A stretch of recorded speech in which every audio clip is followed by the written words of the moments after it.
UPSC aspirant आपके लिए exam date 24 मई को है, इसलिए मैं थोड़ा सा प्रैक्टिस सेट लाया हूँ। देखिए आपका स्कोर कितना आता है।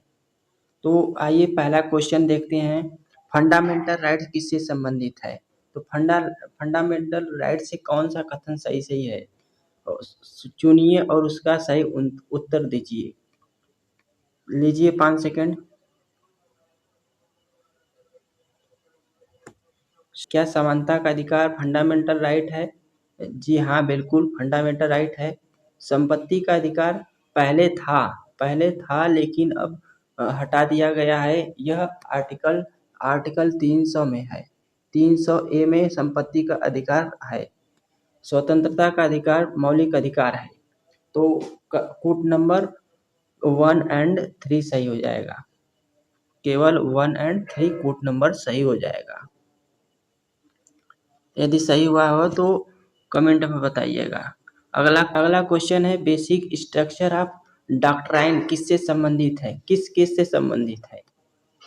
क्या गोलकनाथ केस से है, या केशवा बनाम भारती केस से, या मिनर्वा मिल से, या मेनका गांधी? तो यह जो कि सुप्रीम कोर्ट द्वारा 24 मई 1973 को केशवानंद भारती बनाम के मामले से संबंधित है। Basic structure doctrine. आइए अगला देखते हैं। एनवायरनमेंट से क्वेश्चन है, बायोडायवर्सिटी हॉटस्पॉट के संबंध में कौन सा कथन सही है? कूट का उपयोग करके सही उत्तर को चुनिए।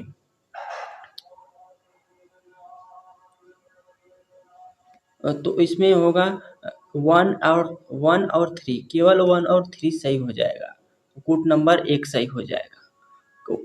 कोड नंबर 1 में यह है कि उच्च स्तर में एंडेमिक स्पीशीज होती हैं। जैसे एंडेमिक स्पीशीज का मतलब होता है स्थानीय प्रजातियां पाई जाती हैं। यह क्षेत्र संरक्षण के लिए महत्वपूर्ण है, क्योंकि लोग जो है ना बायोडायवर्सिटी को कम कर रहे हैं। यह बात गलत है। बायोडायवर्सिटी को बढ़ाना चाहिए हॉटस्पॉट में, इसलिए इसका संबंध हो जाएगा 1 और 3 से।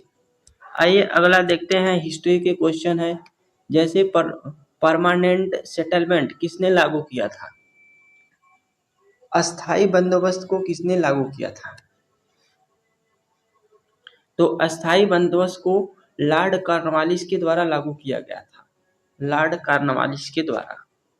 आइए अगला देखते हैं। जियोग्राफी का क्वेश्चन है, निम्नलिखित में से कौन सी नदी प्रायद्वीपीय भारत की नदी है?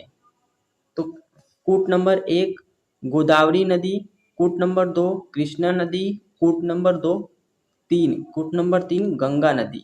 कौन सी नदी प्रायद्वीपीय नदी है? तो कोड का प्रयोग करके सही उत्तर को चुनिए। तो इसका सही हो जाएगा, सही आंसर होगा केवल 1 एंड 2 सही है। 1 और 2 सही है। 1 और 2 गोदावरी और कृष्णा नदी प्रायद्वीपीय नदियां हैं। जबकि गंगा की बात की जाए तो गंगा हिमालय की नदी है, हिमालयी नदी है। गंगा की लंबाई 2525 किलोमीटर है। 2525 किलोमीटर है। यह बंगाल की खाड़ी में अपना जल गिराती है।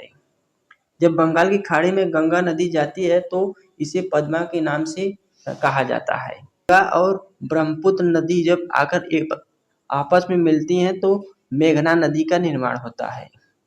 तो आज के लिए बस इतना ही। यदि अच्छा लगा हो तो कमेंट में ज़रूर बताइएगा, औरों को भी शेयर करिए। यदि अच्छा लगा हो तो बताइएगा, और प्रैक्टिस सेट करना हो तो भी कमेंट करिए, नहीं तो नहीं। और प्रैक्टिस सेट करना है तो कमेंट में ज़रूर बताइए।